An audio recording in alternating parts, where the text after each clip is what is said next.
Hello, I am Barbara Brichey. Today, we'll be discussing substance abuse.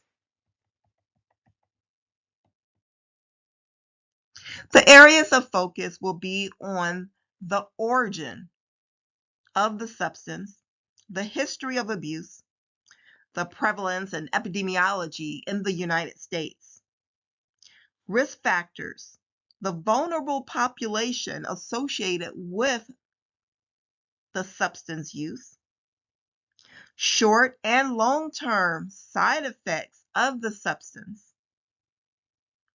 signs and symptoms of substance abuse upon assessment, and the potential or the overdose of the substance, along with using the substance as a weapon of choice for suicide. Some examples of the care plan will also be discussed, such as pharmacological treatment as well as non-pharmacological treatment, patient education, referral, follow-up, and conclusion.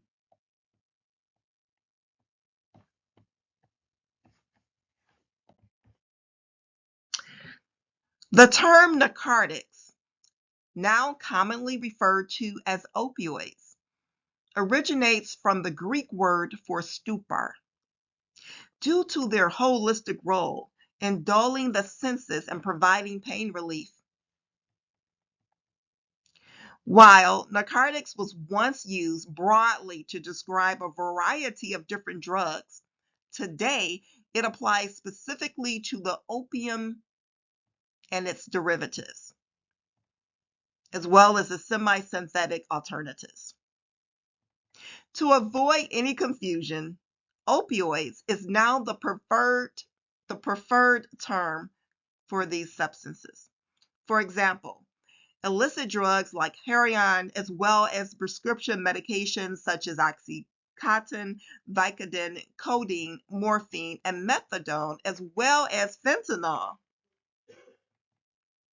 Opioid sources and types are natural opioids, are sourced from the opium poppy plant.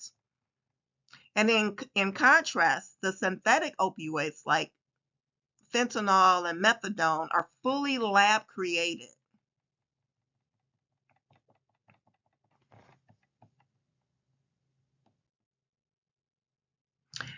The substance abuse.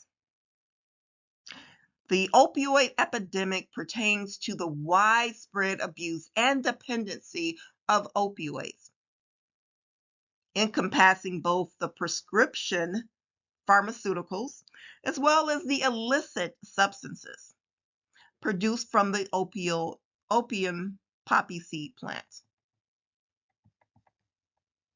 Natural and semi-synthetic opioids such as oxycodone initially contributed to the increase in overdose and fatalities until 2010, when heroin-related deaths surged at an alarming rate.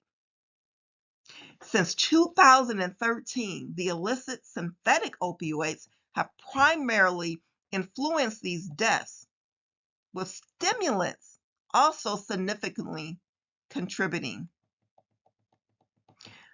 Opioid use disorder is a chronic illness characterized by ongoing opioid intake and adverse effects on the users.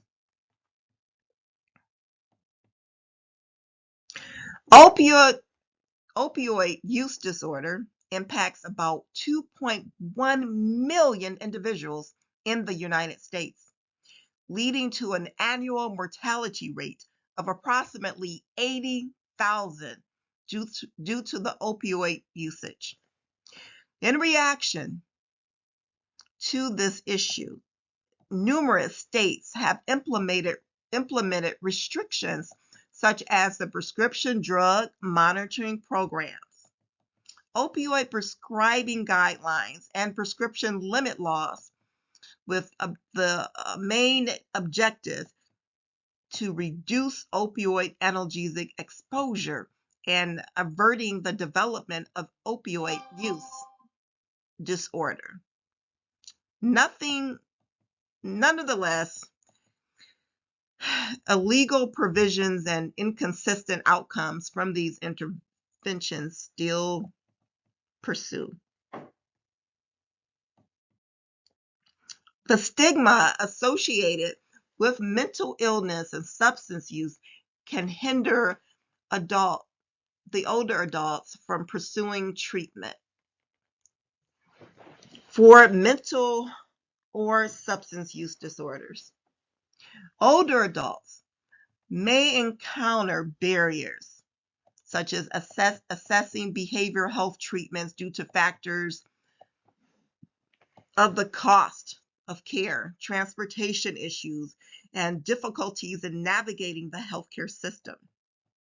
As a result, older adults who could benefit from such treatment frequently do not receive adequate diagnosis and care. Furthermore, older persons may use illicit drugs to cope with mental illnesses or pain due to the lack of health care.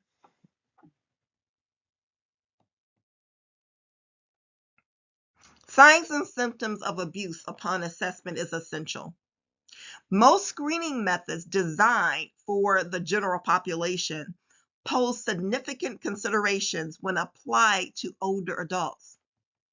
A comprehensive literature review identified multiple potential indicators of substance misuse and abuse among older adults, which they categorized into four main groups: physical, cognitive, psychiatric, and social symptoms. These indicators often overlap with different medical and psychological issues, highlighting clinical complexities specifically to elderly populations. Short-term and long-term side effects of substance use. Opioid therapy for musculoskeletal pain presents a significant risk. The initiation of the opioid prescription for acute musculoskeletal pain can result in prolonged opioid use, thereby alleviating the risk of significant adverse outcomes, including opioid use disorder and overdose. Opioid therapy can lead to adverse events across all body systems, including vomiting and nausea, as well as severe adverse events such as fatal respiratory depression. So that has to be monitored with the clients. Individuals aged 60 years and older, as well as those undergoing medium or long-term opioid therapy, significantly increases the likelihood of adverse events. Potential for overdose or use of the substance as a weapon of choice for suicide. Both issues are associated with pain and the utilization of opioids. The risk of unintentional overdose directly correlates with the use of a potential lethal substance, including opioids. Opioids are also associated with the increased risk of suicide. Moreover, opioid use disorders exhibit a notably stronger correlation with suicide than other substances use disorder.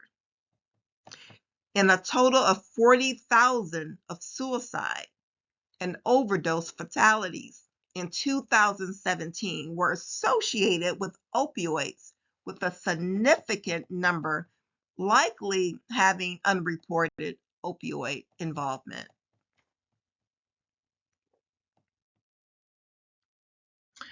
Pharmacological treatment and non-pharmacological treatment for opioid abuse.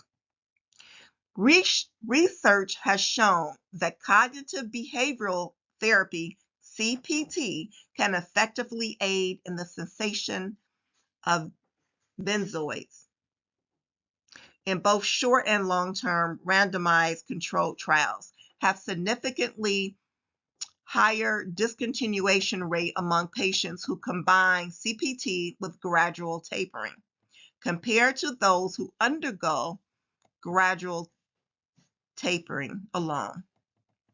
Further research is necessary to assess the effect of these therapy approaches, specifically to the older persons.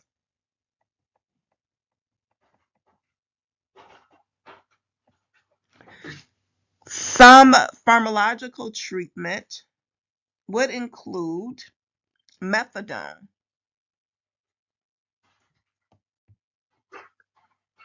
patient education, opioid abuse, and referrals. Personalized education is imperative. The patient will learn about the risks of opioids, and they will also be educated on the potential for addiction and overdose. The client must also sign an informed consent with a discussion of the diagnosis, treatment, purpose, risks, and alternative options, ensuring patients understand before starting opioids. A collaborative approach encourages an ongoing communication between the patient and the provider. This will reduce risk and improve outcomes. The treatment agreement to establish rules and responsibilities are imperative to provide a safe and effective opioid use. Referrals. The psychiatric nurse practitioner will refer the client to a specialized addiction treatment center upon identifying substance misuse or abuse.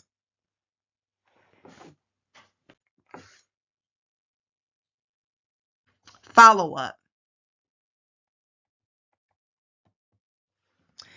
The client will initially schedule weekly follow-up appointments to monitor the client's response to treatment, address any concerns, and provide additional support or adjustments to the treatment plan as needed. Monthly assessments of treatment progress.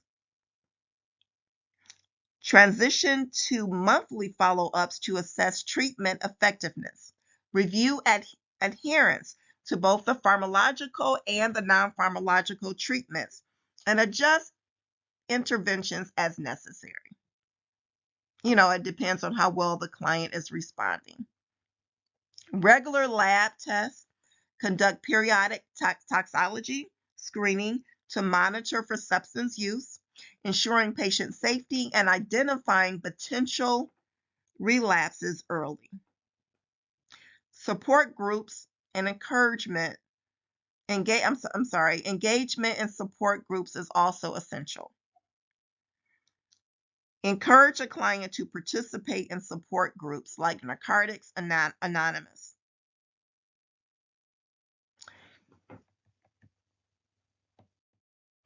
Conclusion.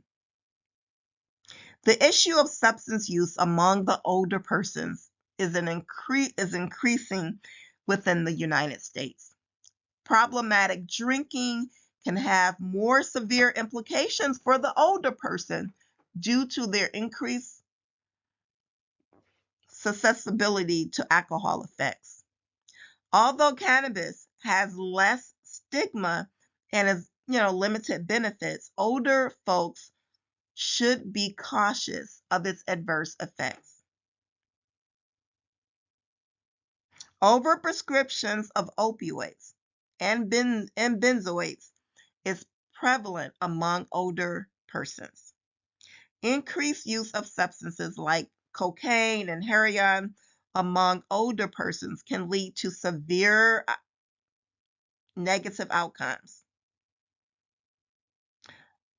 Ultimately, low detection and treatment rates in healthcare significantly affect mortality and deaths among the growing aging community.